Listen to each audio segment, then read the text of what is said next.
Hello guys, আসসালামু আলাইকুম। কি অবস্থা? আশা করি সকলে ভালো আছেন। আজকে যাইতেছি সুমনের বড় ভাইয়ের বিয়ের দাওয়াত খাইতে। তার ভিতরে পড়েছে প্রচন্ড গরম। বর্তমান যে অবস্থা, কারেন্ট যাইতেছে আর আসতেছে, কি বলবো আপনাদেরকে। আর এটা হচ্ছে বিয়ে বাড়ির গেট। আর এখন আমি এসে পড়েছি বিয়ে বাড়িতে। আর প্যান্ডেলটা করা হয়েছিল ছাদের উপরে।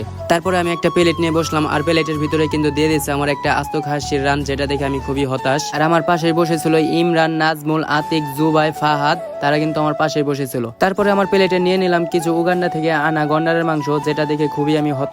আর তারপরে কিন্তু এই উগান্ডার মাংস দিয়ে কিন্তু মূলত খাওয়া শুরু করছি। আর বিয়ে বাড়িতে আসার পরে ভাবছিলাম একটু কারেন্ট থাকবে, কিন্তু এখানেও দেখি কারেন্ট নাই, কারণ বর্তমানে কারেন্টের যাওয়া আসা চলতেছে। যাই হোক, এই গরমের ভিতরে যা খাইছি আলহামদুলিল্লাহ। আর এই গরমে আমার এখন ঠান্ডা খাওয়ার ইচ্ছা করতেছে। তারপরে বিয়ে বাড়িতে বের হতে না হতে দেখলাম যে এক মামা এসেছে ঢাকা থেকে মালাই নিয়ে। আর মামারে বললাম একটা মালাই বানাই দাও, ঠান্ডা করা কইরা। তারপরে কিন্তু মামা বানানো শুরু করে দিয়েছে। প্রতি পিস 20 টাকা করে, কিছু ময় মশলা মারলো, একটু লেবু মাইরে দিল। আর এই গরমের ভিতরে লেবুটাই কিন্তু আমার কাছে বেস্ট মনে হয়েছে। সো ফাইনালি মালাইটা বানান শেষ। তারপরে আমি মালাইটা কিন্তু খাওয়া শুরু করলাম। আর এই গরমে মালাই খেয়ে আমার কিন্তু ভালো লাগতেছিল।